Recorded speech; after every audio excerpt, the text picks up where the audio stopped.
Welcome, ladies and gentlemen, to another MML production. This is the McMurty's famous bowl game. This is Serious Jest, the coach of the Greendale Human Beings. On the mic, I also have Joe Fro, the coach of the Slaan Seers, who will be visiting the Greendale Human Beings. Say what's up, Joe Fro. Hello, Jest. I'm alright, man. Thank you very much for inviting me here. And as special guests, we have our famous celebrity announcers. We got Lul. Say what's up, Lul. What's up? More shots. How's it going? And Sestonn. Hey! All right, so let's take a quick look at the Greendale Human Beings roster. They are the home team, and they will be hosting the Slaan Seers at the Melting Pot, their level 1 stadium.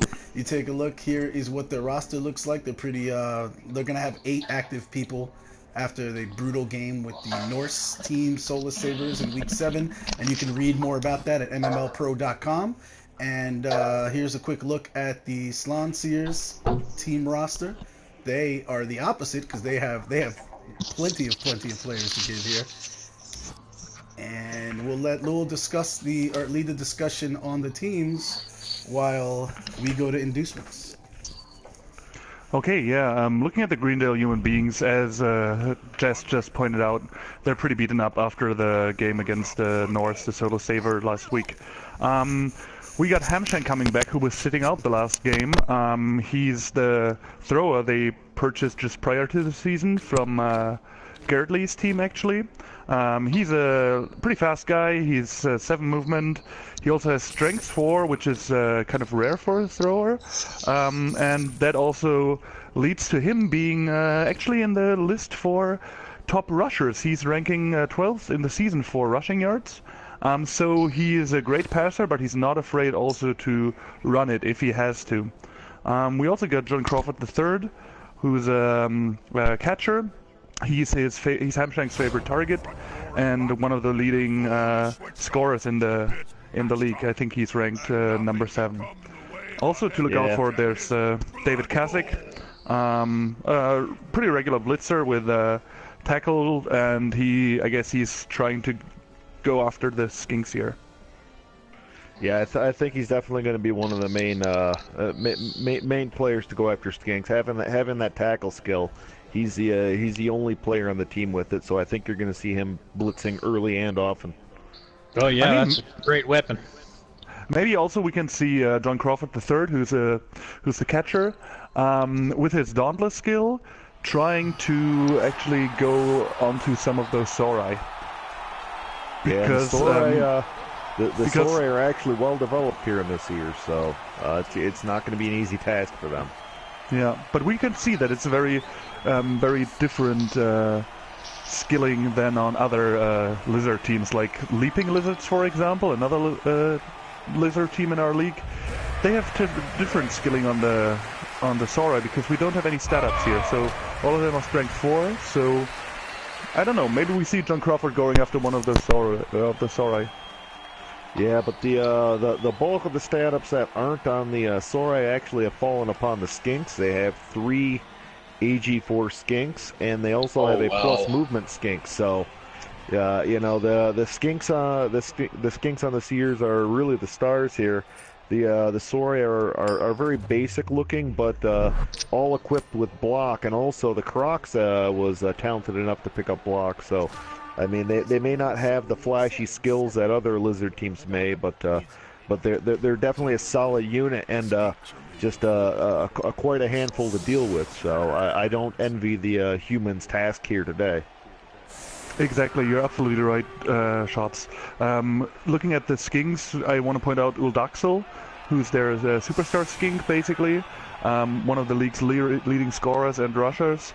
So I guess if Coach Jest wants to have a chance here, he will look to knock that one out right away. Yeah, but I believe that may be the Skink that has leap and also a double niggle. So I think everybody's been anticipating the death of that Skink for a while. We just might see it tonight. By the way, we're in kickoff formation. All right.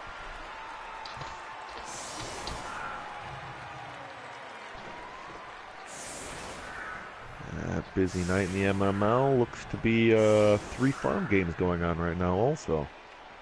Yeah, I saw that too. Everyone's trying to get ready for the next season, I think. Yeah, there's a few of the team names in there. I noticed from teams that are coming into the Challenge League. So, a few of the coaches building up their teams and just setting off a couple of their players, getting them ready for the upcoming Challenge League. Oh, by the way, in case there are any viewers out there who are not that familiar with the MML, we are looking at the McMurty bowl game here.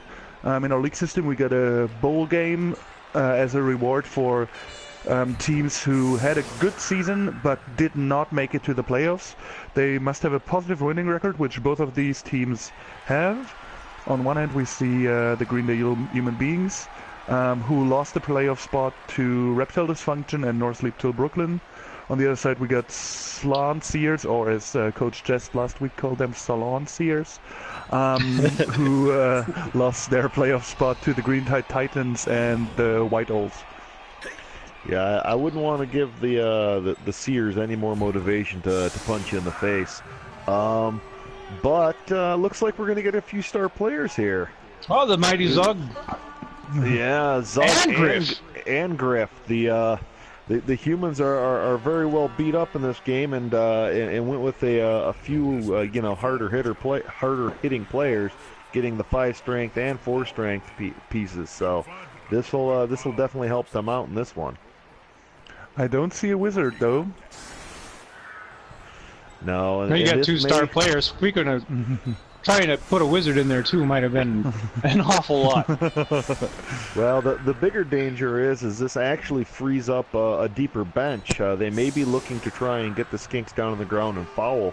They have the loners to throw away, and they also have star players. So, I mean, they're holding right now the equivalency of 5 players that they can throw in harm's way and not even really care about at all. So, I mean, that makes the human team very, very dangerous in this bowl game. There's also 5 players that could be using these rerolls, so that might backfire a little bit. Yeah, but I have to imagine and the Seers are opening up with a blitz. Oh, but that's a tough one. You see, the kick went straight to the end zone. This might be a blitz that actually backfires if it turns out to be a touchback in the end. Yeah, this is the danger of the blitz. A lot of teams see red and they go charging in. Sometimes you have to use a little bit more caution with these situations, because you can actually cause more damage with the blitz sometimes with over pursuing it. Oh, turn 1 bonehead. Yeah, looks like the Crocs really didn't study the game plan much. Didn't seem too aware that he was actually asked to move forward on this blitz that they surprised the humans with. He had the blitz action too. Probably he heard us saying that it might not be a good idea to go super aggressive on this and decided not to. Yeah, so that's what it looks like. You're saying it could be a smart bonehead. Exactly. With the nobody else blitz, moved. The formation's good. The Crocs has settled all the rest of the players down and convinced them that it's best to just sit this one out for now. Okay, and here we go. See the mighty Zug go to work, easily handling the Sorai with that 5 strength. And looks like we're going to get another successful attack, and this time it's going to be on Aya the Tiger.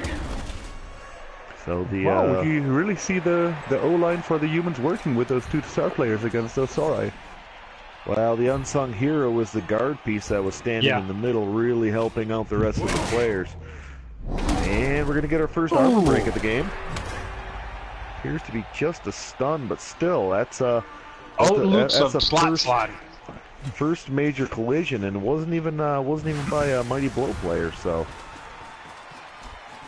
be interesting. And as you pointed out before, we got Sora on the ground. That's, I think, more important, and we got a couple of players standing next to them, which might lead to something else in blocks.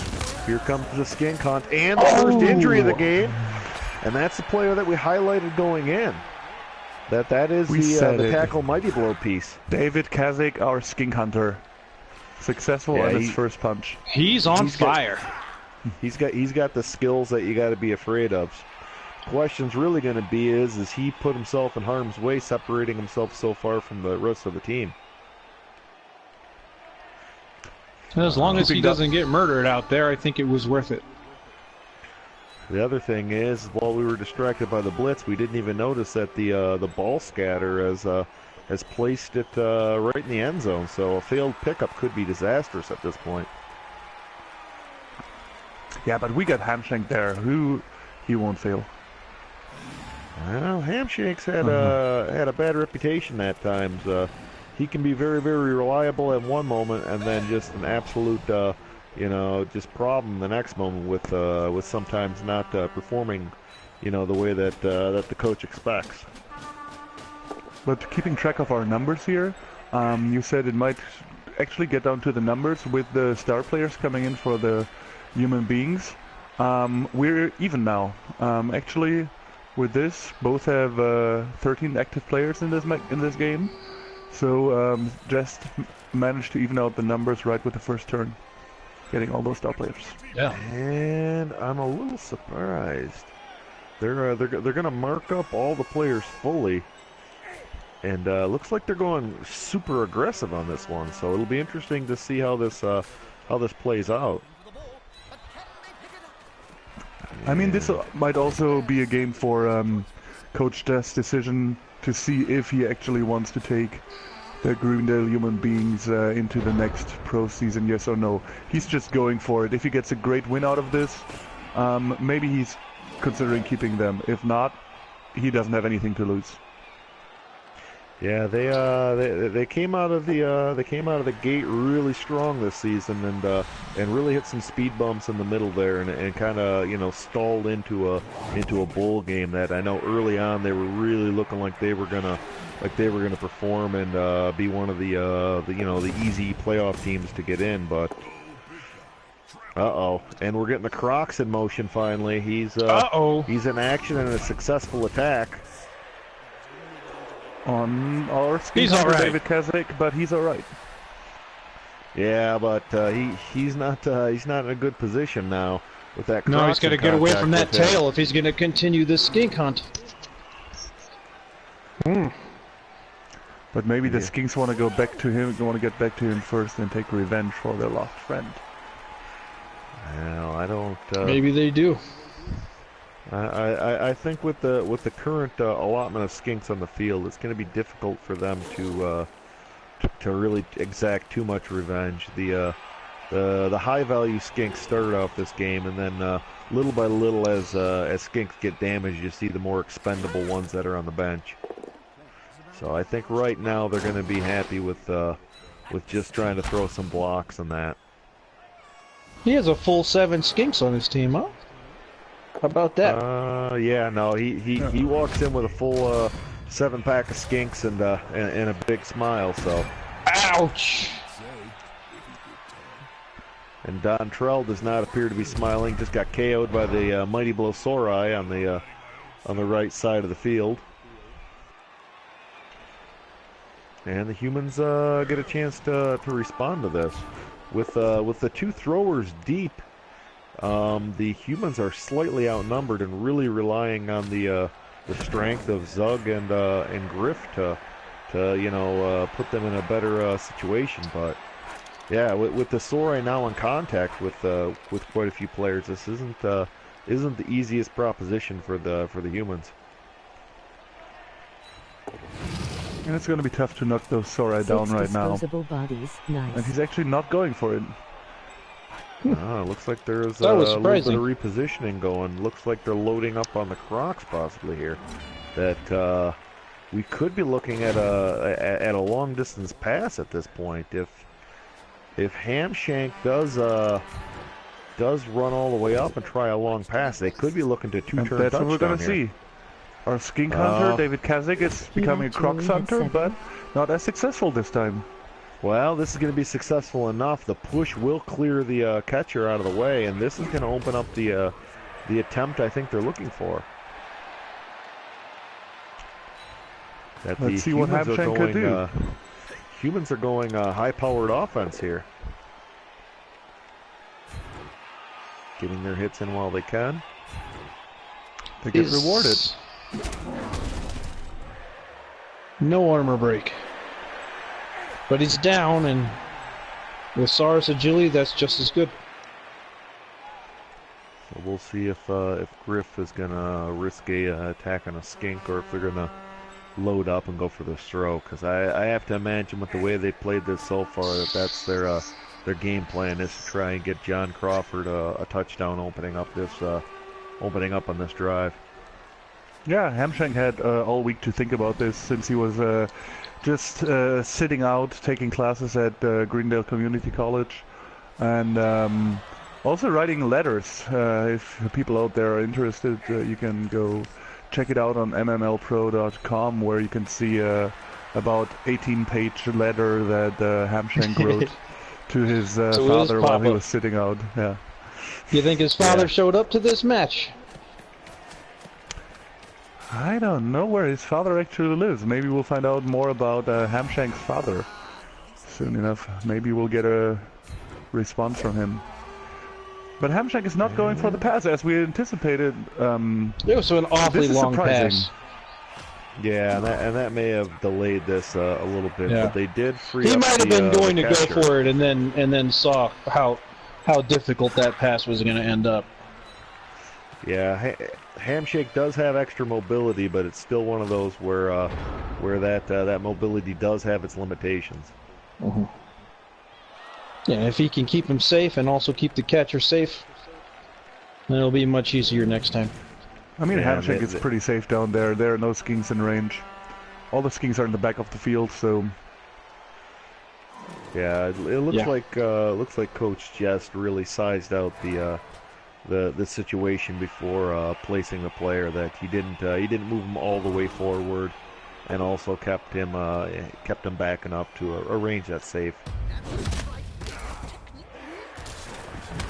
And we get an armor break on the loner. Gunther Hamlin is he'll be okay. A little bit less teeth, but he'll be okay. And we're seeing that Mighty Blow Saurus go to work. That's the only player with Mighty Blow besides the Crocs, it appears, and both of them are going to work. This is an injury. Blow. So it looks like they're going to lose the AG4 linemen, and this is going to tip the numbers favor back into the Lizards' side. So we'll see with the rest of these hits if they're going to be able to do any more damage. Looks like we have just a massive amount of skinks kind of surrounding Griff here. They're all chittering and chomping, and the Sorai's coming in from the blind side now. And he knocked him free.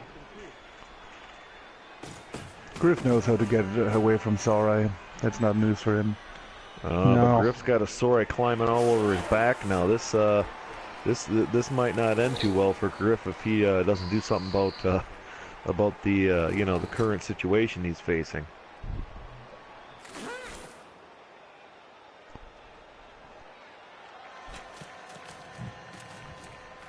And the mobility of the skinks allowing them to reposition on the catcher.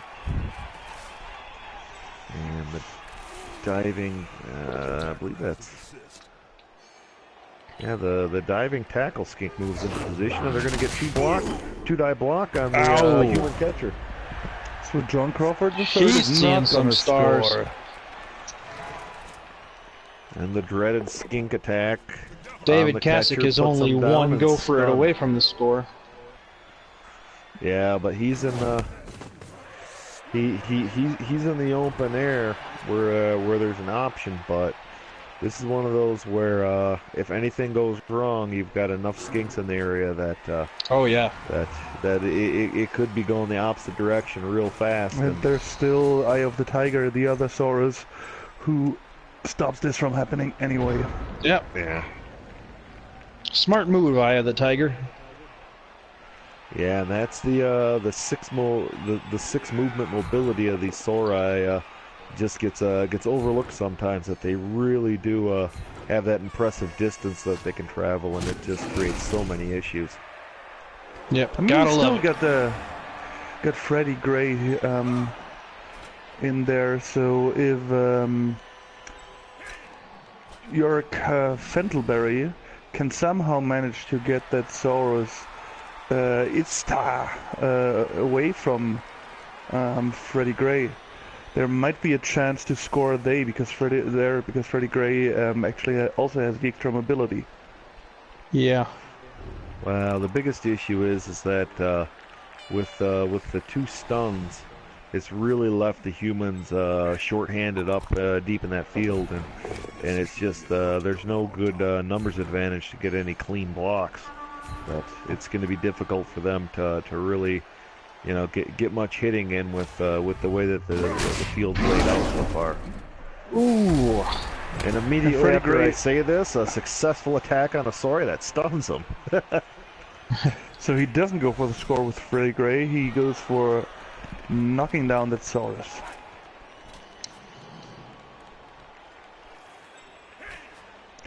So now the question is, can he get maybe a blitz with David Kazik to go for the score? I mean, if you have the number disadvantage and 2 stuns on your side, do you try to do something quick and rushed here to maybe score and get all the players back, or do you wait it out? I don't know. Shot's made a really good point that if the catch doesn't happen, there are skinks over there to just eat up that ball. Yeah, completely free. It's just one of those where if these were regular skinks, just like an AG3 skink, it might not be as dangerous. But with these skinks being to the level that they are, it's really difficult to go into that kind of a situation and risk anything that doesn't need to be risked. So Griff frees His himself dodge up. paid off. Yeah, Griff's looking to do some skink hunting too now, it looks like, but he does put himself upfield, and Griff does have that AG4, so he could be a scoring target in the near future also. And the time is running out. Repositioning his second thrower, not Hamshank, the other one. Yeah, I think Hamshank's going to sit on this ball one more turn. Yeah. And we'll see what the Lizards' response will be. They only have 2 players that are in range to make an attack immediately, so we'll see what choices they're going to make as far as where the blitz will be and which players they're most concerned about.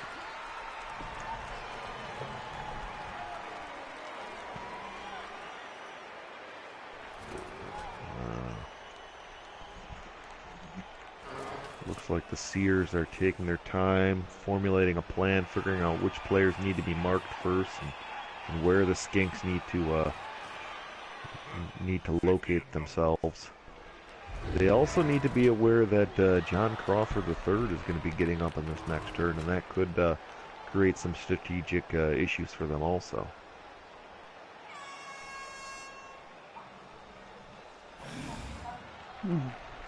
Coach Jofro is definitely taking his time to consider his options here. Well, it's a dangerous point in the game where a misstep could lead to a human's touchdown. That so far they've done a good job slowly picking their points where they want to attack, and now it's down to the point where they have to make a few calculated decisions on how they want to continue this defensive stand, because Hamshank hasn't had a chance to actually get the ball upfield and pass at all yet. So, I mean, this is a successful approach so far. Okay, so now he slowly wants to take down those line of 3 players there, who are all pretty much in scoring range. He compressed them into almost nothing there, so this will make it difficult for them to fight loose out of that. They do have a guard piece in that area, but with the other 2 players sandwiched between them, it's not an easy situation for them to get out of. That Crocs has guard too. And Griff is going to get slammed by a skink. Griff is hurt by a skink. I haven't seen an injury like that in a while. That was actually from the double niggle skink. So a player that knows something about being injured deals a devastating blow against the humans there. And there's the first foul of the game to follow this up to stun John Crawford III. So you were just saying John Crawford is getting up the next turn? No, he's not. No, he's not. Yeah, the humans definitely took that into account before, or the skink took that into account before making that foul. He kind of looked over to Coach Joe Fro, and Joe Fro gave him the nod, and a bouncing the skink went. Now it gets really tough for the humans. Our three guys sandwiched in there between the Soros and the Crocs. Hamshank sitting back, looking there. What options do I have? Pretty much none. I mean, do you go if Fentelberry can here? Miraculously get the ball, he can get out of there. Well, the tail makes it harder, and then he needs 2 go-for-its. It's not impossible, but it sure isn't pretty. Also the next turn might not be pretty for him, you know, if he sits in this. Yeah, it's getting worse every turn. Yeah, the only advantage the humans have right now is that there's no pressure on the ball yet. But at some point, one of these Sorai is going to move their attention from hitting the person, you know, upfield and go and attack the, you know, She rolled a 1. I was going to say they were going to go and attack the rest of the players, but that's not needed. That the ground is making enough attacks on the players at this point. And now the situation can get really desperate for the humans. If this sandwich gets even closer together, goodbye scoring opportunity. Well, this is one of those where they don't have to cover as many players downfield now, so you're seeing the skinks start to move their attention. I demand death. And this is going to go from bad to worse because the ball is going to start getting pressure on it. Oh, with Hamshank's 4 strength, it's going to take all the skinks to gang up on him. Well, they've proven they can do that. They took out the star player, so at this point they're a pack of rabid dogs just taking on the next big thing in force. So yeah, and Hamshank is a cool guy and all, but he's no Griff. Yeah, so this isn't this isn't how the humans planned this game to turn out. So it's been more bad luck for them. So they're down to 11 players already, so the bench is gone. Yeah, the 2 additional players they got from choosing the star players have been absorbed quickly by the Lizardmen team, and actually took out 2 of the higher value targets for them. So this is you know, this is not looking pretty for the humans.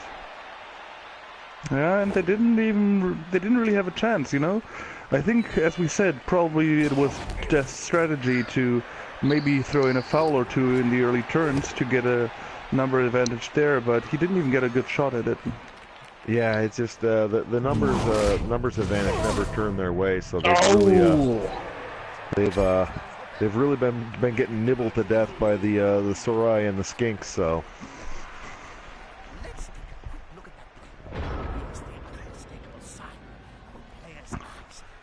I mean, let's see if they want to go for something John Crawford there. could dodge out of there, go into the end zone, and then we could see a long bung. Yeah, from it would be a long pass, but it is a possibility. And at this point, that may be their best possibility, is just to get off this field and get on the sideline and resituate things. Because right now they're slowly getting nibbled player after player to death, and with maybe Sorai get their and KO Crocs guys out there, back. I think that's the move I would go for. Even if they're only able to get the 2 loners on the field, it'll help even out the numbers some. Yeah. It looks like they're gonna try and get that mighty blow attack on the Crocs again. And they it's got gonna be him. successful.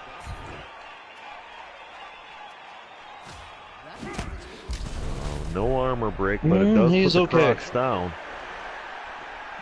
So now the real question is are they gonna go for the touchdown this turn, or are they gonna hope that the platoon of Skinks isn't able to take down Hamshank?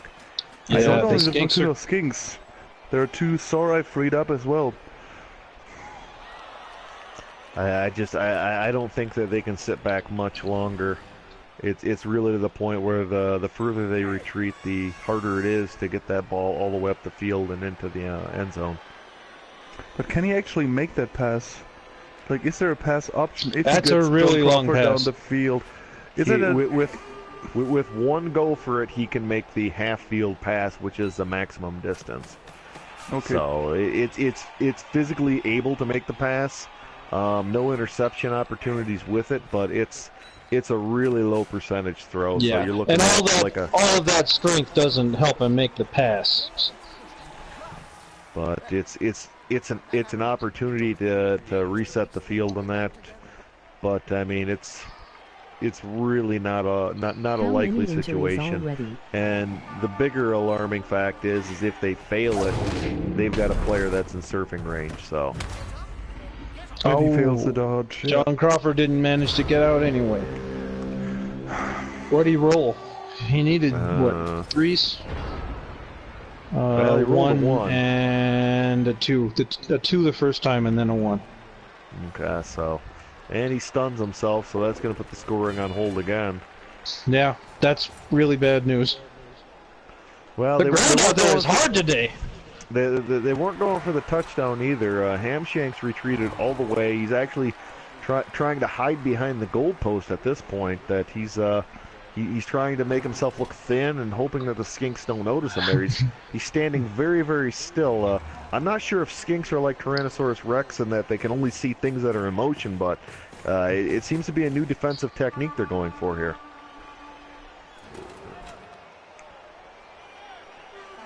Okay, the crowd is getting a bit bored with this. We don't see like high risk moves here. We just see a few punches. Only star players. The star player injured. One skink injured.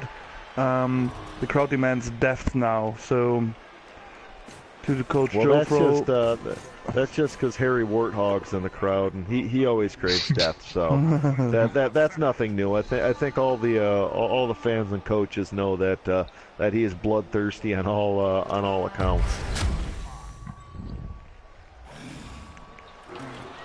So it'll be interesting to see if the skinks try and mark up any of the players, or if they're just going to try and swarm Hamshank at this point.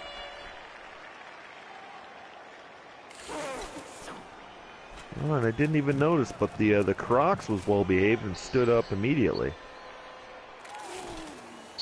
Good Croxy. Looks like the skinks are moving up, and they're actually staying in a pack here. I was kind of anticipating that they would spread out, but it looks like they have adopted an I formation, and that they seem content to continue that. Well, they got more movement than Hamshank, so he can't get away.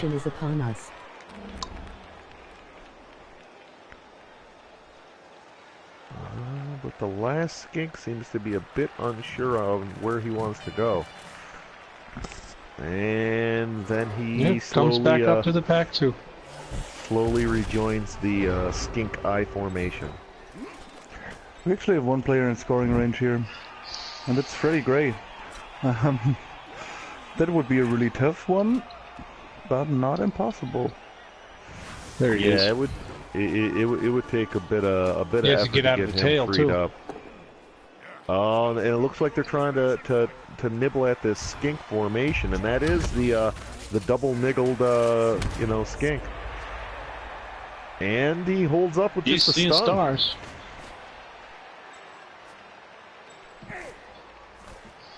So it looks like they may have actually baited the skinks into moving up forward where they would expose themselves to some damage. So the humans may have had a plan with that, slowly baiting the skinks to, remove themselves from the safety of their Sorai brethren, and now all of a sudden we may see a little bit of skink hunting continue. Because you'll notice that our famous skink hunter David is the one that kept himself free to attack the skinks. Yeah, and we only got 2 skinks down the field, which with Hamshank having strength 4, that doesn't help much. Yeah, he moved right up to him, show him he's not scared. And it looks like they're freeing up some more players. And this is going to even the numbers for Griff to get some pounding in too. So still quite a bit of fight left in the humans here. We'll see if Mighty Zug has a little bit more staying power than Griff did. He's still out there. You think he's going to get beat up by skinks the way Griff did? No, Wouldn't I think it's that be a story to write? I think it's going to take a bit more than a skink to take out Mighty Zug. I can already see the headline: Skinks take out Mighty Zug and Griff Oberwald. Film at 11. Yeah.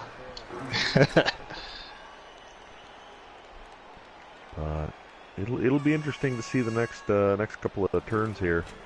Humans, you know, they didn't fare well early, but they still possess the ball.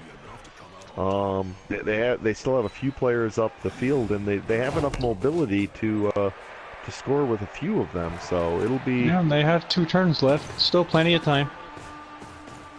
So it may have looked like quite a bloodbath, but I mean, if their KOs pop back up, they're still fielding a full 11, and you know they. Oh, got Seers moving back to play safety. Well, he's got to protect John Crawford. There was skillfully hiding on the Seers logo, hoping that you're right. There he is. He is hiding. He's almost invisible way in there. There is Harry's demand. Bring out your dead. Bring out. Gunther's been getting clobbered the whole game.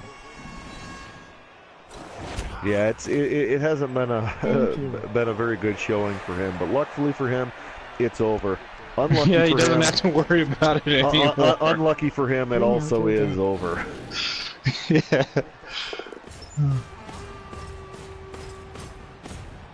So we're gonna get the Crocs in motion now. The Crocs is coming upfield in an attempt to save the Skinks. It's SOS, save our skinks. So this is interesting. They single cover John Crawford. That may allow him enough mobility to attempt to. What are the Skinks up to? Are the Skinks attempting another foul? Those sneaky gits. Oh, the Skinks are on the move again. Yeah, they've had enough. They realize the error of their way and immediately retreat. That the Crocs has now come to handle it on its own. You guys get out of here. This is mine. But both Skinks are actually still in the attack radius of David Kasich, so the Skink hunt will continue. So we got the same situation as we had last turn. We have Hamshank with a possibility, and go for it, to go down the right-hand side to the field and maybe pass a desperate one to John Crawford III, who has to get out first and go to the end zone, of course. So, unsuccessful Skink attack, but that's on a bit of a lower talent Skink. That's a Blodge Skink. And did the vanity reroll reroll. With the tackle skill, it does not go to waste, and we're going to get a Mighty Blow attack on a Skink, and it pays off. Braun is dead. Will we see the Apothecary go into action? Yep. We do. We will. Apothecary quickly, hands flying all over the place. I'm not sure. Player's not looking too much it's more taking alive a yet. while. He's not looking very much alive, and He's still dead! no, that was not much they could do there. That was a massive blow to the chest of the Skink. Dead. Bring And, out your dead. And he wanted to get him out of the way. Bring out your dead. Probably for Hamshank to move down the field. That's probably why he rerolled this attempt. He really needed that Skink gone. Yeah, that will open up some possibilities, but it's disapproves of the Skink depot. As we said, it's a desperate attempt. But It's time for desperate attempts. I mean, we're talking turn 7 here. There's only one more Skink on the field right now, so. And here it is. They've made a move. I approve of It all would the be death. 2 go for it to get into the end zone. Looks like And they're he gonna. stops Oh no, mighty just doing blow! a bit of- Mighty blow! Seers goes down. That's mighty blow on Gets mighty blow action. himself. Gets Yeah, mighty normally blowed. you got to pay extra for that kind of loving. Klaxpita.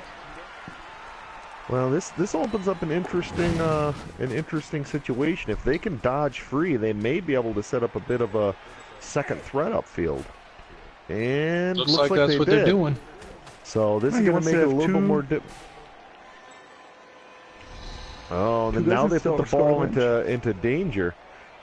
So I gotta imagine they're going to Freddie Gray possibly with a quick throw here. And moving one step forward, that puts him in a closer passing range. There we Ball go. in the air, it does land In and the this hands is of the blodger. That's a good move. and this is a situation that's looking pretty good for them. No tackle that I've seen on this team, so this is going to keep them fairly safe. That it's not going to be an easy proposition to down that blitzer. And even if he goes down, there's no skink in range to pick up that ball right now from that spot on. So it will be really tough for them, for the Seers to score from this one. So at least Coach Jest made it throughout this half without conceding a touchdown. Yeah, and he also was able to nibble down the skink numbers, taking off 2 high-value skinks, the Blodge skink and the one AG4 skink. So it will help out in the long run, but it's one of those where, you know, it's just feeling like you know, they weathered the pounding, and if they can somehow get a touchdown, I think it's going to be a huge success for them. And the Apo is out, so he also managed to take the Apo out in the first half. So LouLizCSC's knees are shaking right now with his 2 niggles. Both knees are not that solid anyway, and they are shaking real hard right now.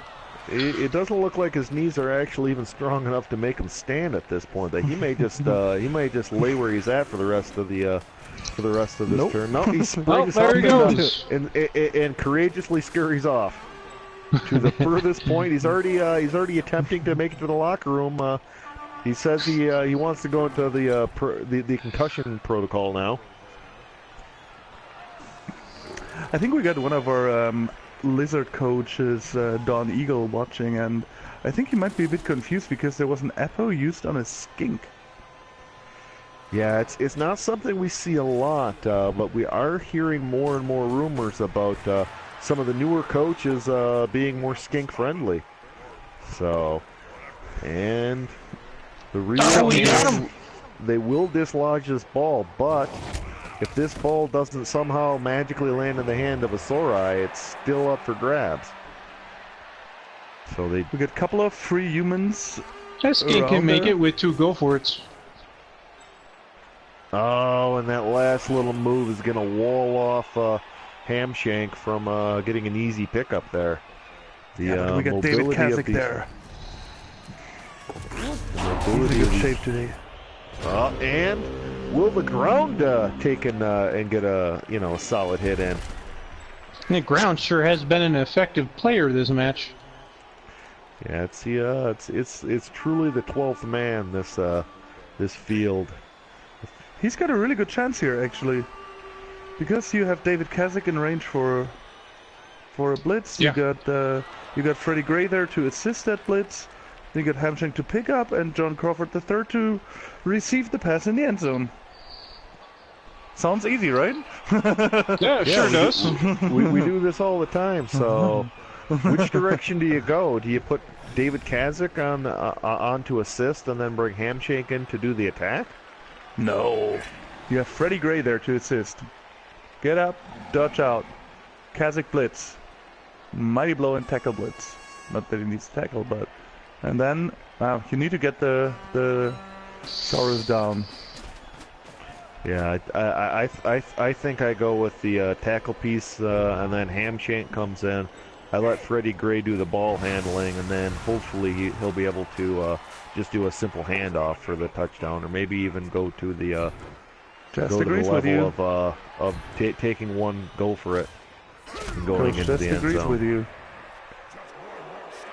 So that clears the ball, so it's going to make it an easier pickup. But we have seen the dodges fail earlier. That this isn't it's not the same situation as we see with Wood Elves dodging out, where these are a little bit lower percentage dodges. So Freddie Gray's a skilled dodger.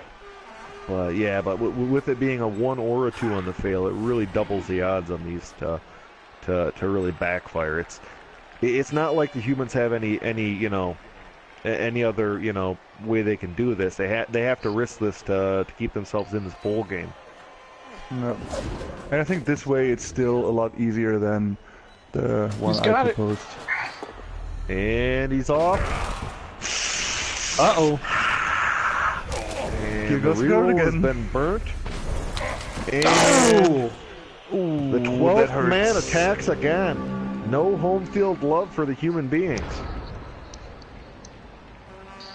I hate trying to make those go for it into the end zone. It's awful.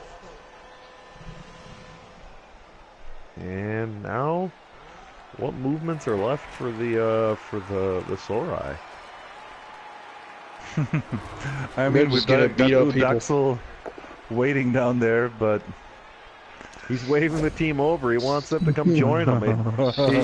He's telling them we're going to go find a new skink at halftime, or a new Apo at halftime. Might need a new skink also.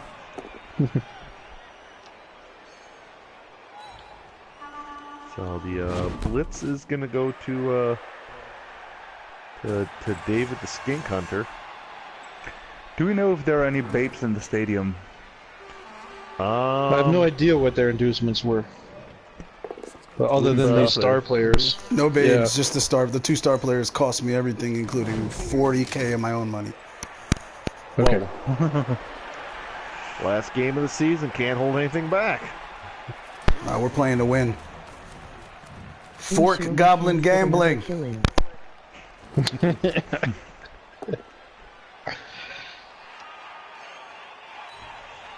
So we're hearing that. Too bad this wasn't the Goblin Gambling Bowl. That would have been awesome.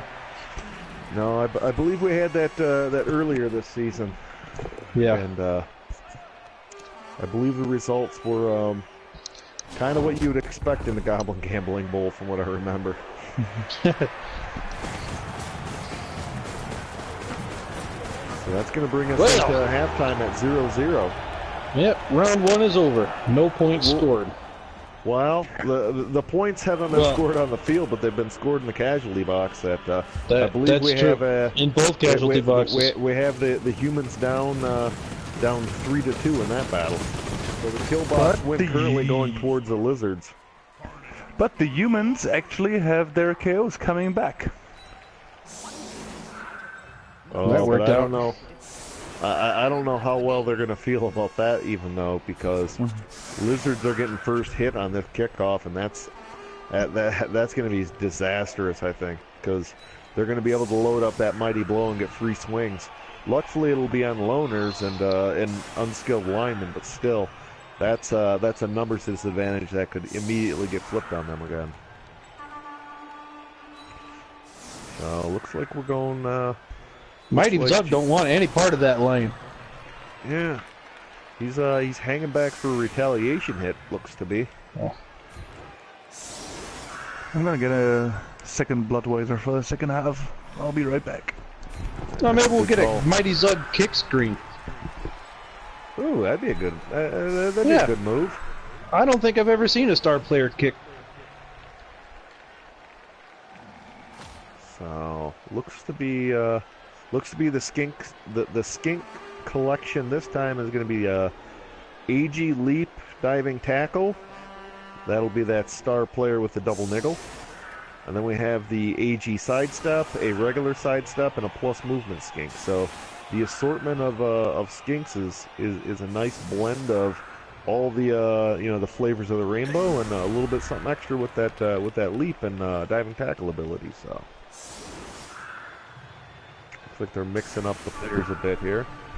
Leap and diving tackle is a pretty interesting thing. Yeah, the diving tackle's a fairly new addition to it that that skink leveled during the season. And he's got sidestep too. That's the only.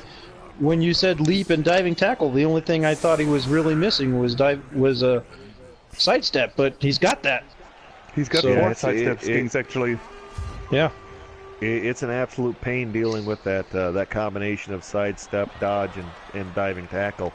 You know, just when you think you push him out of the way, he steps right over, right next to the guy you're trying to clear. So, yeah, it's a pain. And then the additional kickback of the fact that the player can pretty much jump out of any situation is just it's a frustrating situation for any coach. So we are back to an 11-on-11 here, but a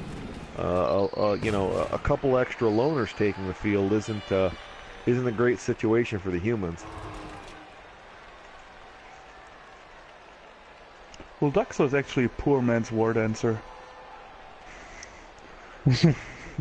Well, he's more likely to die than a war dancer, but just bringing up the W word must be really aggravating Harry Warthog in the chat. I'm hoping that he got to bed before we started bringing up the W word, because that's not something he takes without a bit of a fight. He hates them with a passion, unlike many other pieces that may be on the field. He demands to see their death.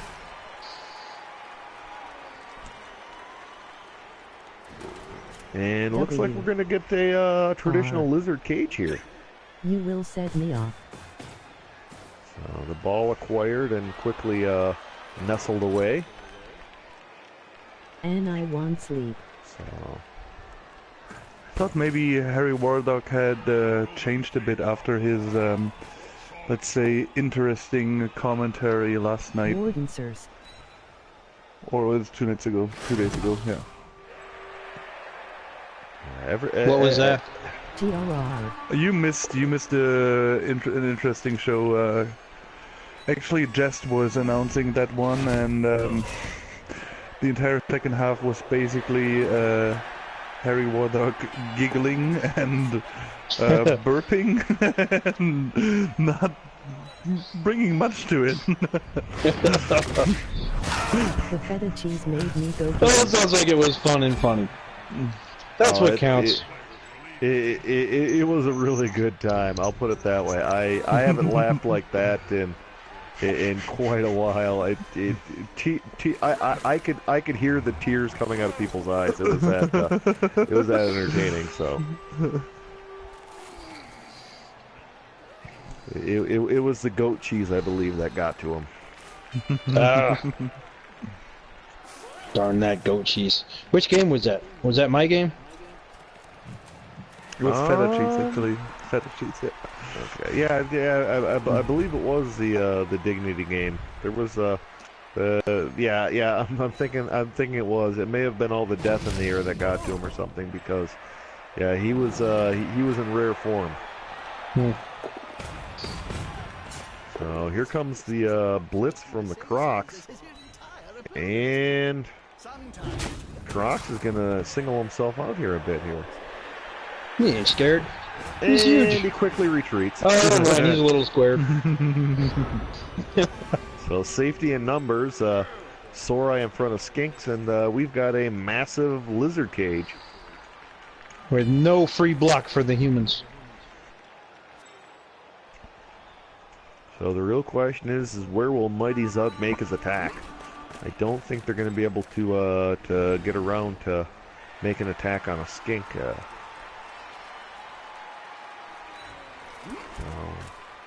Are the humans dropping back into a column defense? I think I would consider that.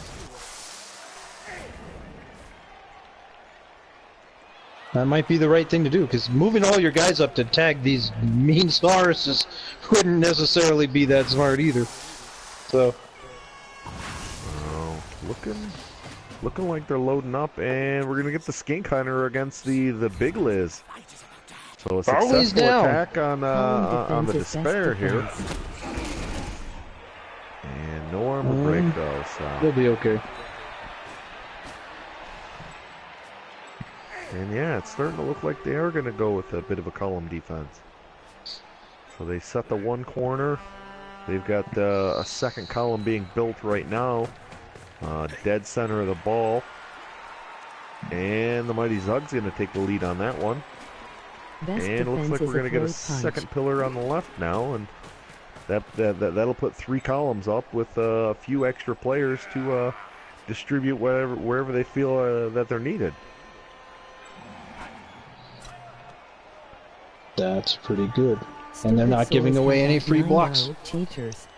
So it's looking like both teams have gotten quite defensive in this second half. And I mean, I'm not gonna be one to blame them either. After all the violence that we had in the first half, they may be trying to reset their strategies a bit here and count their numbers quick and collect what the winning play will be. Well, they're lucky those KO guys woke up. If you're going with the column defense as your weapon of choice, anybody who didn't show up of year 11 makes it a lot harder.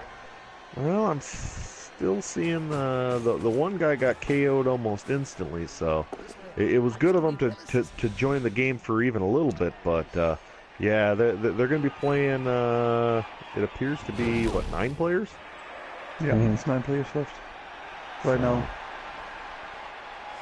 And I hate to say it, but the Lizards have all day to get this ball up the field. That I can't imagine they're even going to put in much effort until they can find a little bit more of a numbers advantage. That they're not going to be rushing. You're going to see one of those slow, deliberate wrecking crew style marches up the field now.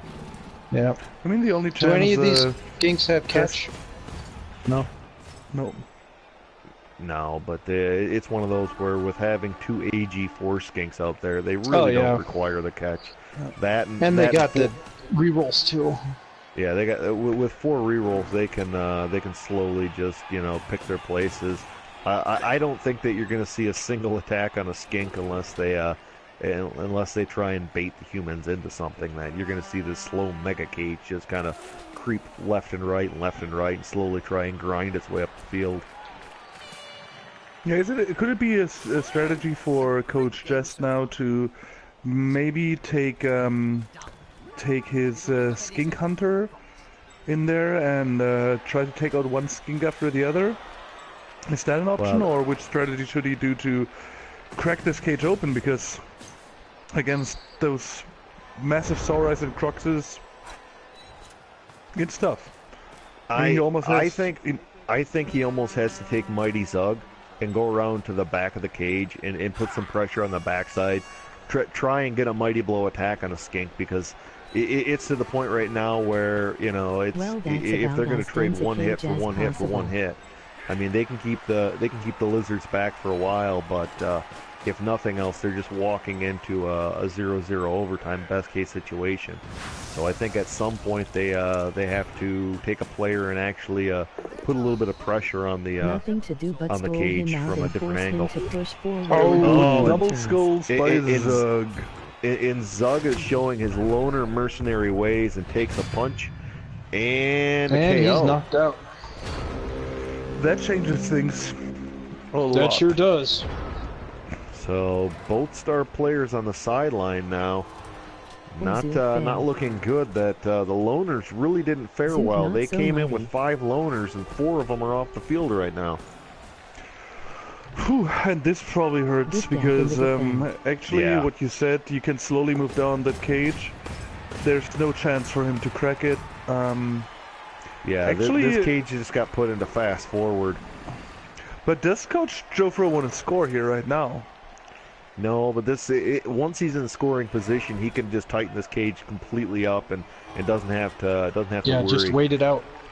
The more alarming thing at this point is that he's basically taken and he's divided the forces into 2 halves. That he's with Mighty Zug forfeiting the middle of the field. This has got the humans separated, and it's definitely not what they were hoping for, because this is gonna allow the Saurai to slowly just pull the humans to the left and the right. And, yeah. Are we looking into a boring game now? Well, if you like death, This is probably going to have some more of it because we've been basically sitting here and watching the Sorai slowly nibble at the humans, and then the humans kind of aim for the skink. So if a skink gets left out in the open, he's probably going to get smashed. If the humans don't try and protect themselves in a decent formation, you're probably going to see them take a pretty big pummeling. So I really want to drop a fireball right there. It's just screaming, fireball me! I hate to say it, but I think you're confused. I don't think you want to put a fireball there because, you know, once these lizards catch fire, it is the most disgusting smell you've ever had. It's just that is true. Very shouty. It's like charbroiled iguanas. It's just it's a bad situation. I wouldn't wish for that upon anybody at this point. Yeah, So, I think the fans deserve better than that smell. so it's looking like we're gonna get a blitz, and they've left a skink behind. Successful attack will open up a. Oh wait, no. Are we gonna get some fouling here? He didn't leave him behind. Just might. No. Nope. They're gonna choose not to foul. But this is an interesting situation with Zug off the field. The player with the strength advantage is gone, so it's really a question of, is Hamshake gonna have to start taking these blitzes if they can't locate an open skink to attack? I guess so.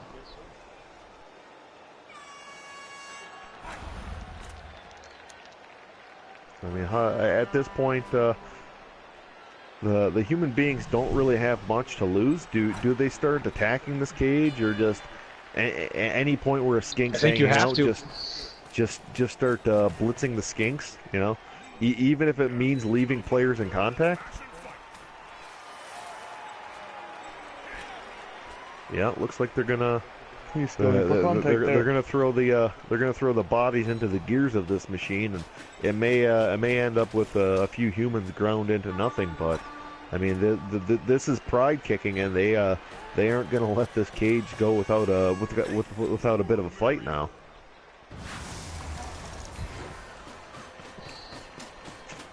So the rebuttal for this isn't going to be good, but they will get a clean hit on a skink, and that will pay off. There we go. It's our skink hunter, David Kathik, again. Oh yeah, he's been skilled at that and very effective. Another KO. And that puts him in contact with the ball carrier.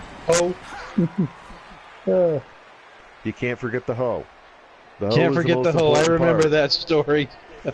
The hoe is the most important part.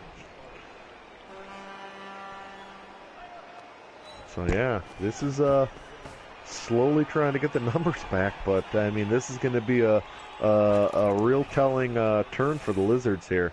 They got a lot of swinging to do. Got pretty much everybody in contact at this point. Boats and hose. And the rebuttal coming up right now. Well, the Crocs isn't in contact. Which is actually the most dangerous player out there for them, because that guard piece, if placed in the right location, could really turn these blocks. Mm-hmm. So the Sorai quickly going to work. One Saurus freed up, one Crocs freed up. Not good. Two skinks hiding in the middle that are freed up also, so Yeah. we could see some skink assisting going on here. Not that I condone or you know, appreciate that kind of thing, but I mean, it does happen from time to time. We have seen a skink, you know, disfigure a star player already in this game, so. Yeah, that was great. We're gonna see, looks to be a skink helping out a bit here, and that'll open up an attack on the on David the skink hunter. No follow-up on that, but that does push the player closer to another Sorai. So the hits keep on coming. And they're going to keep pushing them. They've officially fed the Crocs now. That might have been the plan, I suppose. Oh, and this is just setting up for just a massive gang foul.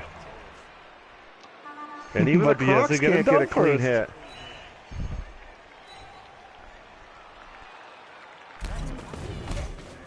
So that's what, 1, 2, 3, 4 attacks on the player. Or is that 3?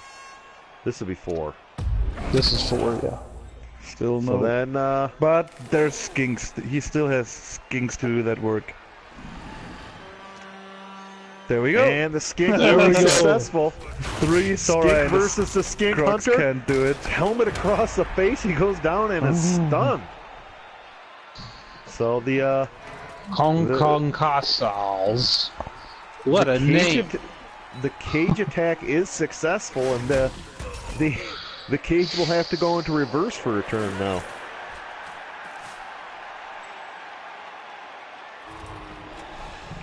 So the attempt by the humans does slow this attack up, and at what cost we will see in the future. But so far, I would say a well played defense by the humans.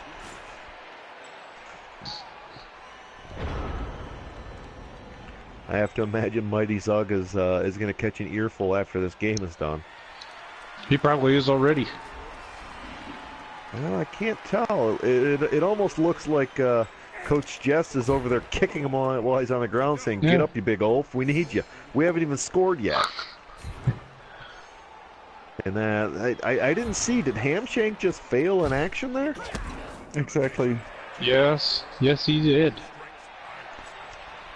So the But he wants to free up the Skink Hunter down, Hamshank failing actions. This isn't this isn't a good start to this this turn 12 for the humans.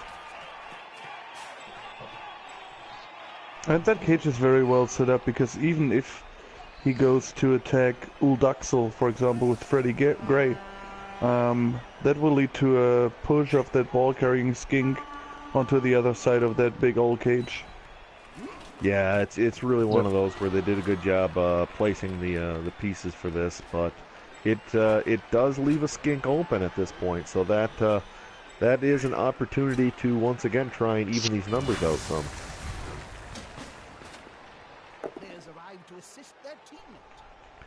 And here it comes. For the blitz. Unsuccessful though. The dodge does trigger, and the sidestep's actually going to keep the player from getting pushed back any further.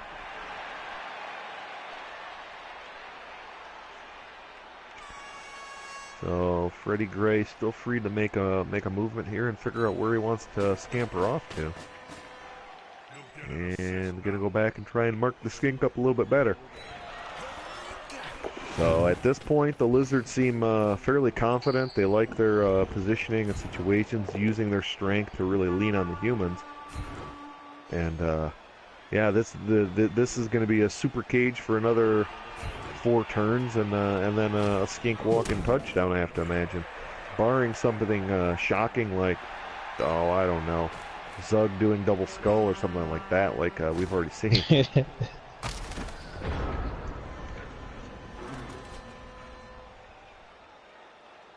It's the dream of Fireball.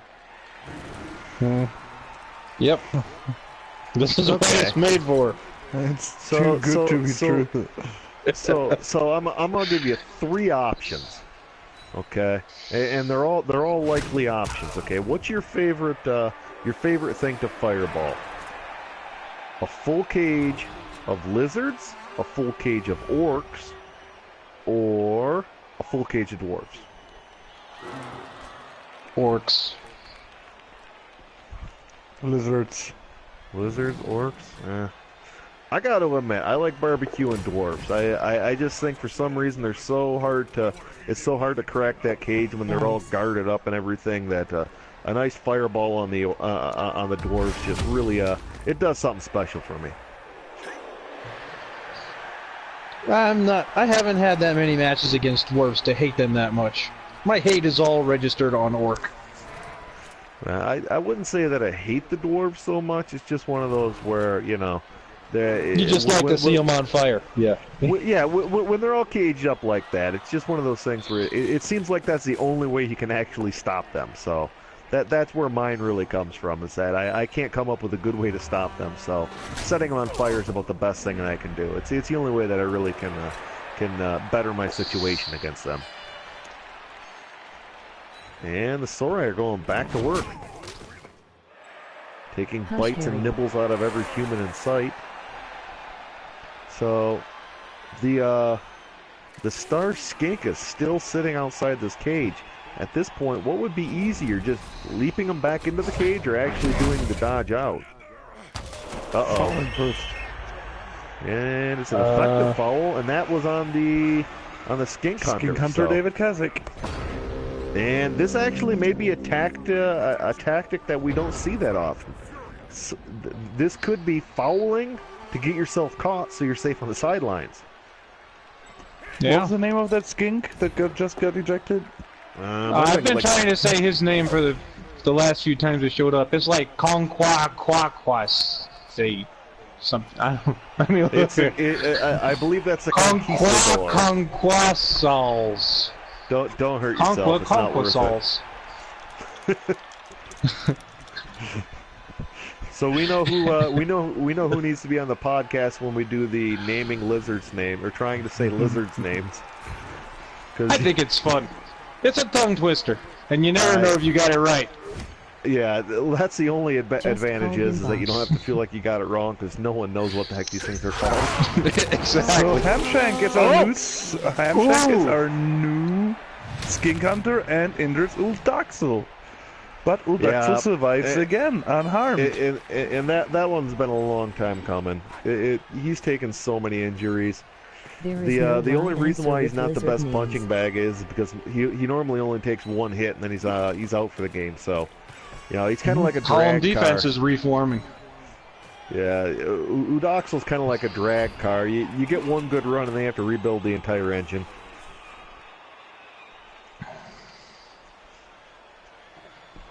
Coach Jest wants to see overtime. I don't know why he would want to. At this point, it's just getting worse and worse. Letting the Lizards score and getting out of this game with a few players still alive might be a good call. Well, if he can handicap that last skink, then he's got something special going. Yeah, the last turns were. There's another skink on the bench too. And one KO'd also, so they have one that can wake up, one on the sideline. And then, one still on the field. One on the field, but no, you definitely do raise a good point. They came in with an overabundance of skinks. Unless, is there one hiding behind the Crocs? Sometimes they hide behind the Crocs. I only see one. I don't see him behind the Crocs. No. He doesn't seem to be underneath the Crocs. Sometimes they like to hide. It's really tough. Oh, yeah. So we've got 3 of them injured on the sideline, one of them sent off for getting caught. Quack, as was so nicely put previously. So we're going to see Hamshank come under assault again.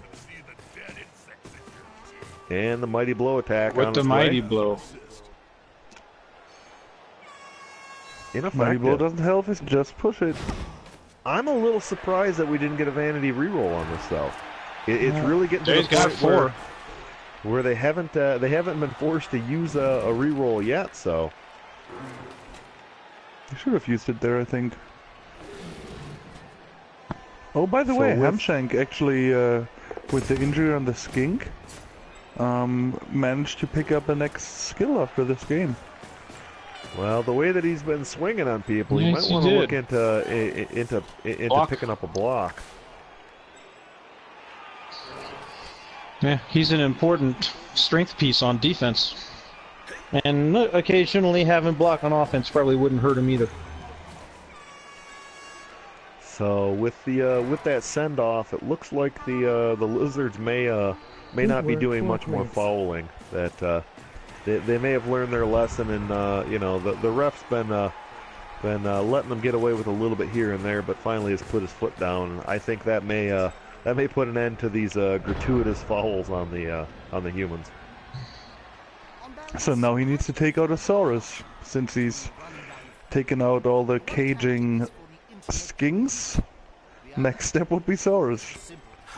Yeah, No. they have, you know, taken, you know, what is it, 5-6 turns at this point, but they did whittle the Skinks down to nothing. That there's no mobility left out on the field, so if they can find a way to take you know, a good chunk out of this this cage or something like that. So what do? You keep setting up your columns and try to do one blitz, right? Yeah. You might not try the one blitz now that Hamshank didn't take it. Well, they're actually going to get 2 players standing back up, so that'll help out with these columns. At this point,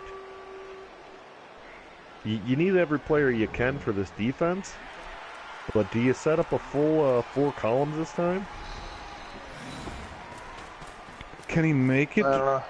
If it's only 3 columns, is the Skink still in scoring range? Well, it's one of those where I think at some point you've got 3, 4, 5, 6. No. I think with 3 columns he can still. Oh, and it looks like they're going aggressive on this one. They're loading He's going up to for take the his hit. shot. And it actually makes sense here because if you have those 3 guys attacking that Saurus, that's basically blocking that side, so you only need the 2 columns on the other side. Yeah, he didn't do full columns though. Yeah, there's 1 guy missing. So at this point, you're looking at. He might be trying to tease him to score. Yeah. And it's one of those where, if they score now, the humans will have 2 turns. So it's a risk-reward relationship at this point, because the humans can easily score within 2 turns. And we're looking at that. And that would give them a couple more rolls to get their KO'd guys back up for halftime. So I think we're going to see the super cage is going to move right up against the end zone and keep the Skink completely surrounded and safe. Yep. 'Cause I don't think these lizards want to go giving the humans 2 turns. That's just asking for overtime and a whole bunch of trouble. So they seem more than happy just to take their moves and.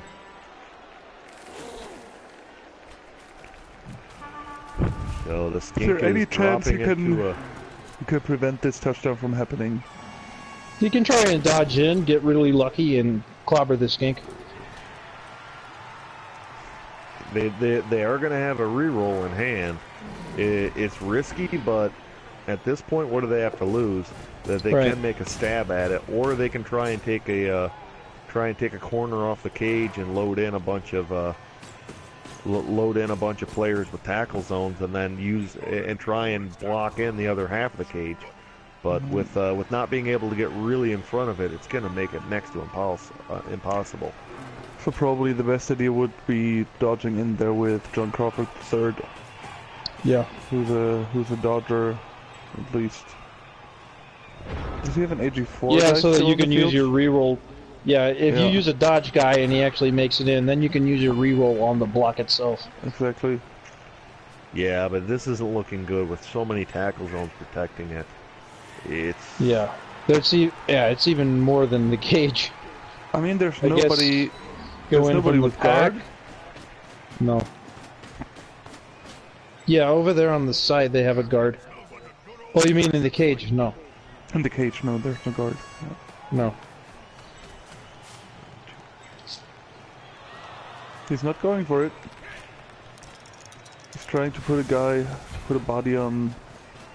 Well, best That I can one tell, they're bringing corner. the tackle piece and taking that corner off with the tackle piece. Yeah, and So try this- and get the thi- tackle piece up onto the Skink. Yeah, and this will put tackle on the Skink. They can try and bolster around him some. But yeah, this is last ditch effort. This is one of those situations where they're going to try and make them roll dice and just hope that Nuffle somehow gives them a little break someplace, because right now it's just throwing bodies at the cage and trying to make it as complicated as they can for the Skink to get out. But with with having dodge and AG4. It's going to be tough to really put up a fight that they're not going to be able to work their way out of. Hamstring's still brave, going up against the Soros. But that way building up a wall of Sorai to make it not that easy to get out of for the skink. Yeah, they've turned a strength into a weakness with parking the Sorai, a wall of them on the easiest escape route. So now the Sorai have to do some work to actually clean this up. But the first block worked. Still, the tackle piece is on our little skink. I was a little surprised we didn't get the jump off blitz there. Blitz. He didn't blitz there. Yeah, this is going to actually free up a exit route now. So if they choose to dodge, they would have the anything but 2 1. 1s. Yeah, anything but 2 1s again. It doesn't make a difference for him. And they're going to continue throwing blocks. So Hamshank takes the hit. So at this point, if anything goes wrong for the Lizards, it's going to be an absolute nightmare. And that will free up the walk-in touchdown for the Skink. And a KO to the Skink Hunter for a little going-away present. I guess he deserved it. He sure did his job. It was the star players that didn't really do their job. The Vanity Appo bringing the player back to a stun, which actually is a pretty decent call. Knowing that they're going to have to score, it does bring the player back for the kickoff. So yeah, no major risk there unless we have a faulty block that leads into a damaged player. But as long as they're careful and don't throw anything too dangerous with the reroll. Or an extra turn. Oh yeah, Zug didn't get up. Yeah, Zug I think actually tried to leave the stadium a little bit ago. That he was done with this game. Although I have to admit, it might be actually dangerous having Zug out there after he threw the double skull and then failed the loner. He could he could really put a demoralize your morale. Yeah. So is there any possibility for a one turn here is the real question that I've got. We got Freddie Gray with a 8 movement. So we have 1. I mean, chain pushing Sorai just doesn't seem like the easiest thing in the world to do. If I'm honest, that seems like having a bad time. You do have the 1 strength 4 guy to try and do an easy push, and then you've got guard to help out. So you're going to be looking at a bunch of 1 die blocks and maybe a red blind block too. Well, it looks like they are setting up a nice little formation to make an attempt at this. That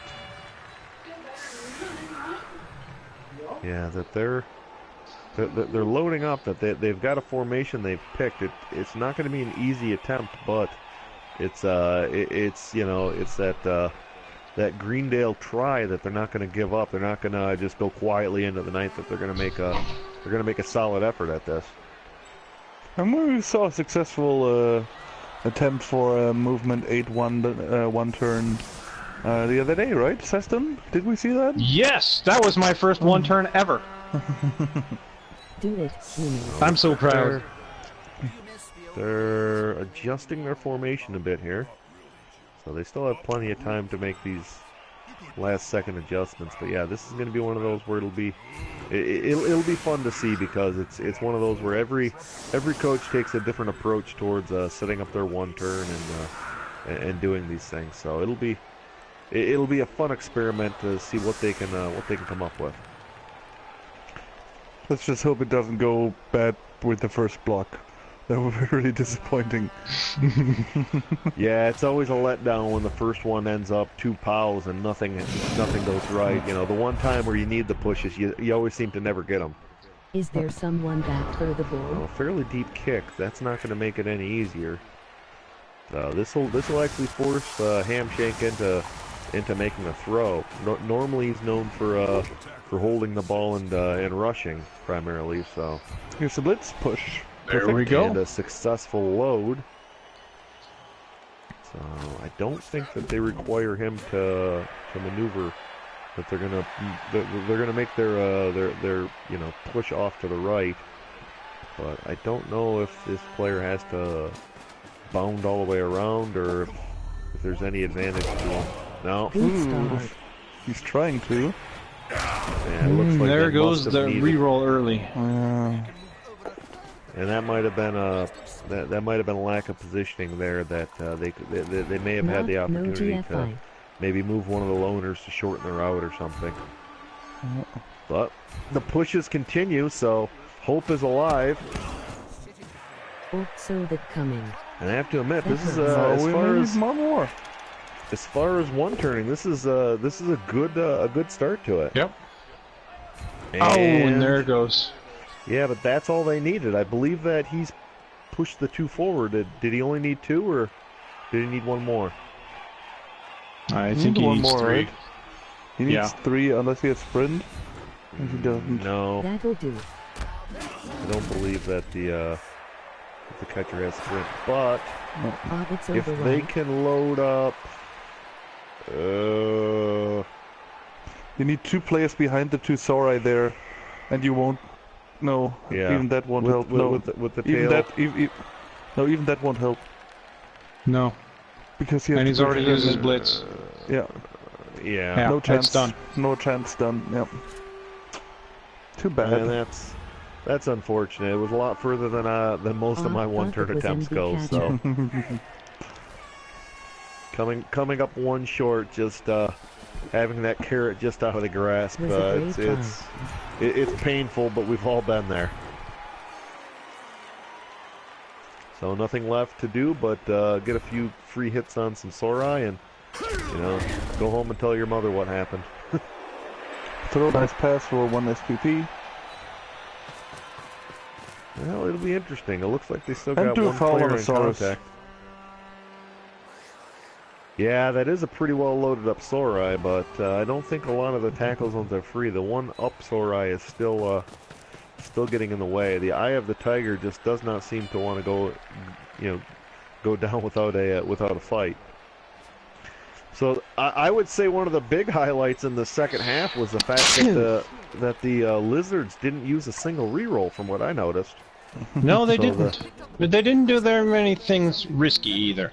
They could have re-rolled a couple of blocks that just didn't work out.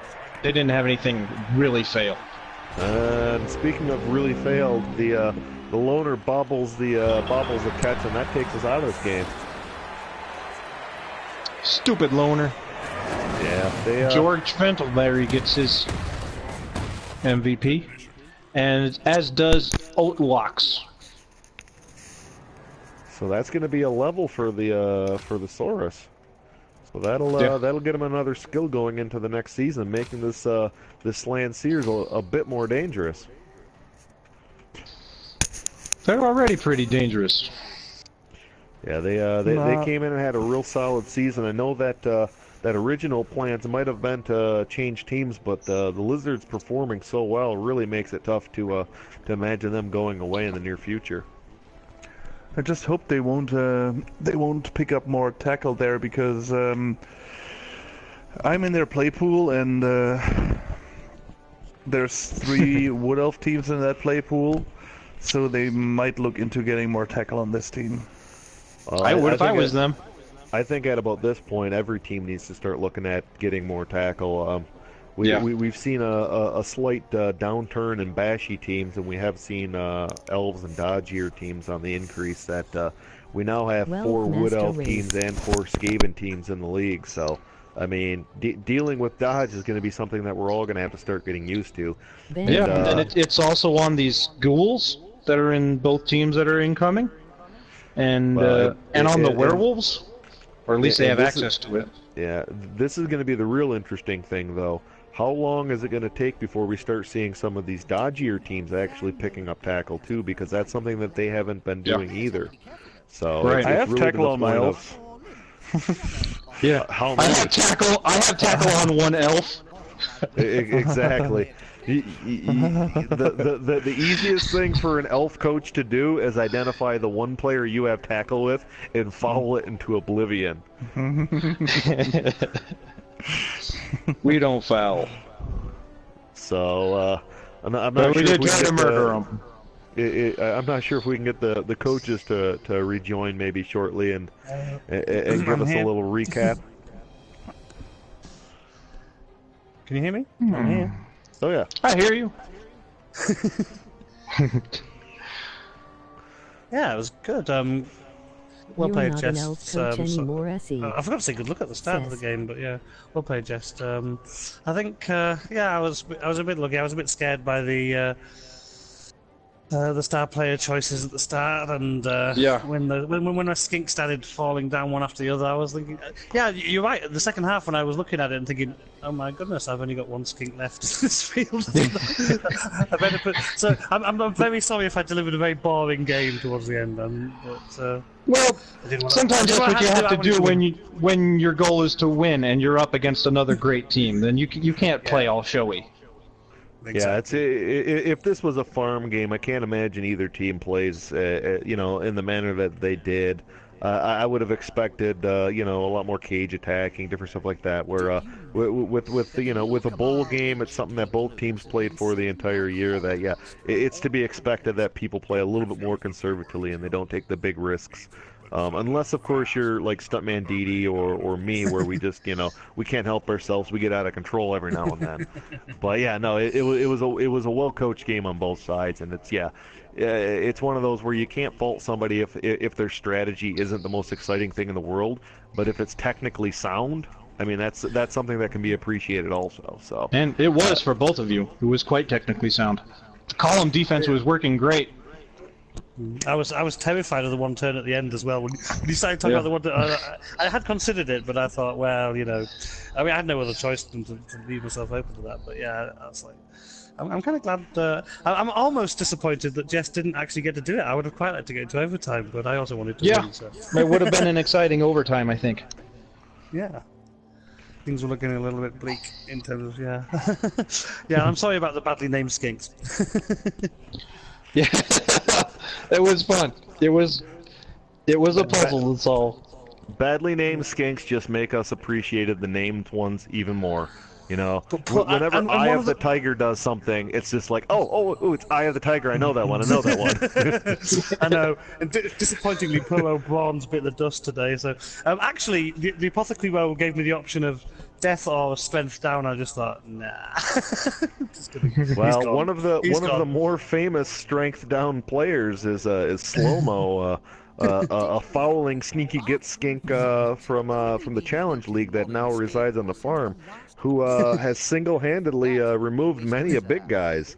I can personally remember a nasty foul on an ogre that led to an ogre death. So, the one strength can be taken care of with other manners. But yeah, I completely understand. I kind of saw that death sticking for some reason. I don't know why I would know this, but it just seemed like that was actually going to stay. It's something. Yeah, the apothecaries didn't do their job. I wonder why that was. Shots. Yeah. I don't know. I don't know anything about maybe getting even for fouling and different stuff. I have no idea why I would ever have a grudge against a team like this. No, I can't imagine. No 10-16 foul. No. Never happened. No. Yeah, it was a well-coached game, and yeah, it was one of those where after you got the ball and really caged up, it's just so difficult to deal with a Sorai cage when a coach does a good job protecting the skinks as best you can. And I have to give. I'm not sure if Jest is with us yet, I was really lucky with that Zug double skull, though. To be honest, I mean it had the makings of being really painful. With that, when the double skull came on Zug and he got the loner, and then he was out as well. It's just like, okay, so it became a lot easier. I'll be honest, to do that caging kind of routine, didn't it? Yeah, but I have to admit, Jest did a real good job of getting hits on the skinks whenever he could, and it actually made it interesting. A lesser coach would have been to the point where they would have quit attacking. They would have fell back and just tried to conserve the players the best they could. He did a real good job, I thought, of being selecting his targets and aggression well. And I think it really, it goes to show with the fact that he was able to slowly whittle down your skinks to one at the end, and really, just did a good job hanging in there to make you really fight in the last he's turn. an amazing. Just as an amazing coach. I have all the respect. Not only he was going for the skinks, he would also on the side set up those columns to make an actual score difficult on every single one of the turns. Yeah, and I'm a big fan of that. And I'm a big fan of the sideline cage as well, and you see me play a lot, so I'm guessing that also was making that a little bit difficult as well. He was kind of preventing that from happening as well. I don't know if that was in his thinking as well, but like I say, he's an amazing coach as well, so yeah, he is. Yeah, and with him coaching Lizards in the past, I know that he's well aware of their strengths, weaknesses, and abilities. So it makes it that much tougher to come in and try and outskink a guy that kind of wrote the book early on in his career. Yeah, do we have Jest here for an interview yet? Yes, thank you. You guys are too kind. It was a good game. It was tough. You fought tooth and nail all the way through, and I mean, really, it's one of those where I think the star players let you down. I think if you would have had your full cast of normal players that you've been using the entire year, it may have been a little bit different. That the star player skills kind of let you down some. Yeah, definitely. I made a choice thinking, Wizards don't always work out, and it's a one-shot deal. I did really highly consider them because I did scout Coach Gerd, and I know that he likes to use the strength of the Lizards and do super cages. And I was thinking if I have the Wizard, even having the Wizard might force him not to super cage, right? So I traded that off because Wizards are temporary, but the star players could last you all game. And then Griff went and took a powder really early in the game, so that really hurt. He took a skink to the face. The use of the skinks in the fouling was exquisite. I did the elf thing, spread some catchers out, try to force them to force the Sora to spread out so I could start picking them off one by one with Griff and Kasich. Along with the skinks, but again, I don't know what it is with my team specifically with this team. Refs just don't mind fouls against the Greendale human beings. They just, I gotta say, man, Black Lives Matter, and these refs just don't care. They're letting these other teams just run ramshot all over my players and stop them in the head. Finally, they did call one guy out. I was glad about that, because that helped. But yeah, in retrospect, the better inducement call would have been take the Wizard. I think that may have forced Gerd to kind of play a little differently. Yeah, the other big turning point. I mean, let's see, there were several things that every time I was like, okay, I can run with this. I got a game plan. Nuffle would jump in and something would happen. I'd be like, oh crap, now I gotta figure out a new game plan. The first was Griff going down, then the next thing was Kasich failing that score. That changed the game. Then even with the columns, I thought, this is controllable. I'll keep the columns, I'll slow the cage down, and I'll just keep blitzing in with Zug. Okay, you want to leave me a corner, I'll just keep taking him out one by one, then move Zug back, and that cage isn't going to go anywhere, and little by little, I'll start whittling down the Sorai. And then Zug, double skulled, and he took one of my rerolls with him, so that forced me to stay conservative to make sure I had him toward the end. And then he knocked himself out, too. Yeah. And then, maybe toward the end, I made losing him was the big breaker. I think toward the end, I don't know, somebody else. There are two possible tactical mistakes on my part. One, you guys were commenting, is I probably could have set up the columns better had I blitzed with Hamshank instead of using three guys to isolate that. Try to catch that one isolated source on the side of the cage. Yeah. My thinking was, I'm gonna hit him with the mighty blow guy who has block. I had a feeling the way the dice were going that Hamshank was gonna come up with like a both down or something like that, and then I was gonna be screwed. So I wanted to kind of do damage, maybe whittle out a source. Probably a bad move in retrospect because I could have hit him with Hamshank, reset the columns, and stall the cage out a little more and made it really tough. My plan was to keep stalling the cage, and then in the very last turn, like I did, just collapse everybody and make it really hard on him. I think I would have been able to better do that had I done that back when the skink was 18 yards away from the touchdown instead of Yeah. 6. Right there, yeah. Yeah. So it was very well played by Gurdy. He uses his strengths very, very, very well. I mean, Joe I'm sorry, not Gurdy. I get you British guys get mixed up. No, very, very well played by Joe Fro. He's an excellent coach. And I say that as a former Lizard coach. So I do really. Lizards are a really tough team to play because those Sorai can let you down if they get caught up, and if you lose one of them, you're done. And when you lose all your skinks, you're done. There's just so many things to worry about, and when they're good, they're great, like they were today. And then, I'm sure, Joe Fro, you've encountered where there's the bad days where like you lose a couple of guys definitely. and the armor breaks, and you're like, oh, and then you're in for a nasty beating. So, which is one of the reasons why I don't think in the MML at least I would go back to TMNL. I'm really, part of me really misses them. They were a great team, but I don't like the helplessness of like, when you're tied up, you can't dodge out. Humans do give you a lot of different options. 33%'s a good percentage, right? Yeah. Yeah. And the other mistake I may have made is on that one turn. You guys called it out, the announcers. The one turner, I just felt like I needed that extra body over there because the way that I don't know if you said Joe, you said you didn't set it up to stop the one turner, but there is the textbook way to execute the one-turn touchdown with 9 players, which I had exactly. So it wasn't a vanity reroll. I needed that. I was counting on those KOs to come back, and so I didn't want to risk Kasich not coming back, and I didn't have 9 players. I just needed one of the two if he didn't, and one of the two came back. But you need 9 players to make that textbook one-turn touchdown, which you could find on the fumble guide. But you kind of have to blitz from right behind that center player.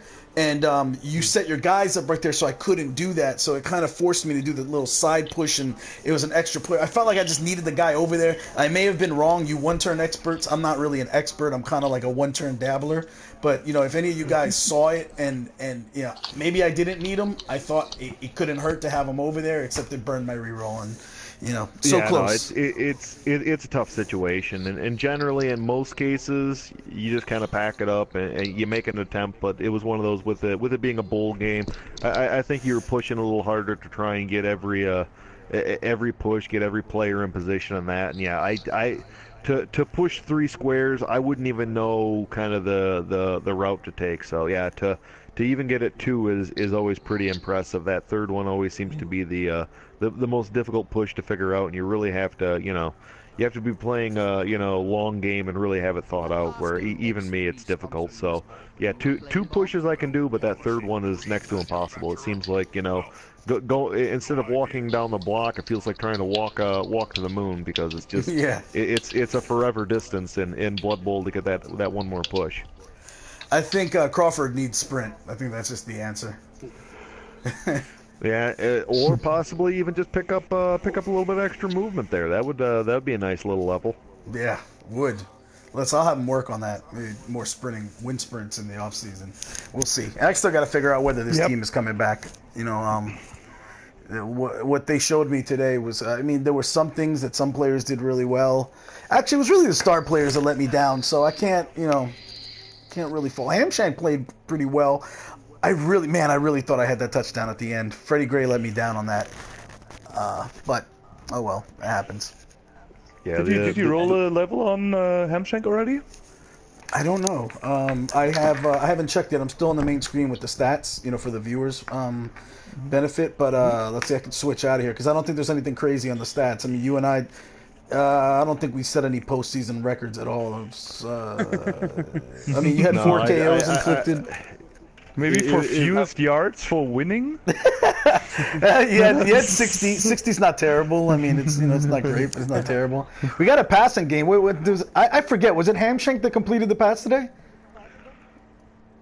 Because I think it was Pharrell. Yeah, I think it was Hamshank that completed the pass. Yeah, because he has 3 points in one of them. I think he completed a pass, and then I believe he made the attempt at the end. Yeah. And the loner failed to catch it, so I think he attempted 2 passes. Pharrell going out at the beginning hurt too. I didn't want to use the Apo that early. The Agi 4 lineman. Yeah. He's the guy that made the what's it, 32, what was it, the 26-yard pass? Yeah, 26-yard pass, the max available pass. He's the one that made it last game against the Soul Savers. By the way, he still never got his fruit basket, Sestonn. And yeah, but him going out early at the beginning, it like hurt because that could have added something to the arsenal as well. So I guess royalty was busy that day. yeah. It's cool. Yeah. So, but I don't know. Very, very well coached, Joe Furrow. Very worthy competitor. I wish you luck in next season. I hope the Slaan Seers come back. It's a very dangerous team, man. You guys look really good. They're registered, and I believe they are coming back. So yeah, they are registered, and well played to you, to Jest. And I think actually, in all fairness, I think you did have some. I mean, that double skull and stuff. There was you were pretty unlucky at some places, and like you said, the whole game would have been changed if you'd scored that touchdown. That's all right. It happens. It's failing, but yeah, it happens. But yeah, no, I'm very grateful to you, and thank you very much. And all the best to you, whichever team you choose to bring back. I hope it's the Greendale Human Beings because they've kind of grown on me. I really, I will say this: if we didn't, and we, in the MML, we're instituting the new rule where basically if you bring back a new team starting next season. So it doesn't apply for this season, but if you bring back a new team, like for season 7 and on, you have to start back in the Challenge League. So I like playing in the pros. I want to stay in the pros. So whatever team I go into next season with, that's going to be my long-term team. When I took on the Human Beings, you read that article, I was kind of just following the universe, and I didn't really see it as my permanent team. I even thought I was bringing back TMNL at some point. But with the change in the rules, I'm going to take a hard look at who I'm going to be with in the long term. But otherwise, I would definitely bring back the Human Beings next season, even though they're a little broke right now. But we'll see. I got some thinking to do. You've helped me bring my TV down anyway. Yeah, I did. I gotta admit, I wasn't. I was kind of happy about that. Kasich made me happy on that one. But it wasn't pronounceable skink, it was brown. I'm gutted. Those guys are beating my players because of the name, not gutted because of anything else. But yeah, it was my no, that was actually your transfer for your team, if I remember right too. It was correct. Yeah. So yeah, that was a bit of a special skink also. Yeah, exactly. Well, that's why I felt the need to use the apothecary, to be honest. But yeah, hey ho, it's one of those things. It's Blood Bowl, isn't it? Hey, if I don't bring back TMNL next season, then take a look and see if there's anybody you like over there. Maybe one of those guys can keep playing pro with you. Maybe we can make a trade. Oh, that would be neat. Awesome, thanks for that. Yeah, I will do. Yeah, brilliant. All right, fellas. I've got some lizards that might be able to be sellable too. So we'll get you set back up if you need. But I think your team's already too much of a monstrosity. I don't think you need anybody else. Yeah, you're set up. You actually probably needed that TV trim. Yeah, that TV trim puts you right back under the cap. I think you're right where you need to be now, I think, right? But if you really like Dodge, skinks with the block, I've got one named B.A. Baracus that might fit in. Awesome, that would be really good. I do actually really desperately. I think I do desperately want a block dodge skink. Yeah, a blodging skink. I definitely need one. That's part of my strategy. So yeah. You're at 1760 right now, though, Jofro. So yeah, and that's that's not even counting the guy that's hurt, that's out, missing a game. I've got one guy that's hurt. I think I'm reading 1760, but that's but then it'll be more because of the outcount. Yeah, the guy that just got his hand smashed. Two results, yeah. You may have to cut Uldaxel maybe, and that'll put you right where you right where you need to be. Maybe a little maneuver. Uldaxel isn't getting cut. He's gonna die. He's gonna die on the field. Nice. He's gonna. I'm hoping to be playing him in. I'm hoping to be playing the Slaan Seers in season 52 or something, and he's gonna retire. It'll be fine. Nice. I look forward to more of these articles. The Slaan Seers articles are awesome. I hope you put more of them out. Oh, they will be. They'll be coming. It's just been a bit of a slow writing day the last few days. So it looks like now with all my guys back, I actually have 10 players on the roster. Hamshank leveled, and one of them's gonna have to get cut. But right now I'm sitting somewhere around 1550 TV with the Human Beings. So I don't know. They might. I think they're. If they come back, they're going farm to pro. I think anyway. Roll the level on Armshank. Roll the level on Hamshank. I just kind of don't. We want to see what Hamshank gets. You just want me. All right. I'll roll it. I'm Strength. not sure if I want to pick it right now, but let's see. Strength. And I that generally would be wait awesome. until I'm blackout drunk to pick my levels. That way, it's always a surprise. Yeah, so it's Hamshank rolled the general. It's a 6. So Okay. what to give him? Let's give him block. He needs it. He does need it. anyway. He does, yeah. He likes to He throw tends too to many get his blows now. he's getting his hands dirty a lot more lately. Yeah. So With that strength, he's an important part of your attacking force, your defense. Hey, by the way, I was kind of proud of myself on sucking the skinks in and sitting Kasich there on the side and then ambushing them. Oh, yeah. That was a straight Spartan move right there. Oh, yeah, they had to flee. They had to flee like the rabid dogs that they are. Yeah. I was like, you want to bring those 3 dudes on? Hamshank is big. You forgot that. Yeah, I did actually forget it. I'll be honest, I forgot it, and then when they got attacked from the side, I was like, nah, these skinks aren't gonna manage this. No. I mean, I was willing to try 1-die block just to be with a reroll. I was willing to try. I'm okay with 1-die blocks. I'm a bit. I wouldn't a bit loose with those sometimes, but yeah, I was willing to do it. But Yeah, but not when Kasich came yeah, over. when they started falling over, it wasn't good. Oh, well. All right, guys. Well, thank you all for announcing. Thanks for a great game, Joe Fro. This has been Fantastic. another MML production. Check us out, mmlpro.com. If you like what you see and you find this exciting and you want to be a part of this, man, get down with Season 6. It's coming soon. Registration is open right now. You'll have a few warm-up games in our farm, and you have coaches like us will help you get all set up and help you hopefully be competitive. And yeah, let's have some fun. www.mmlpro.com, and follow both of these teams in the articles that we're writing about them. They have backstories, and hopefully you get to read them. Thanks a lot, everybody, and this has been Serious Jest. My opponent was Joe Fro. And also the co-announcers, More Shots, Sestonn, and my man Lou. Thanks for watching, everybody.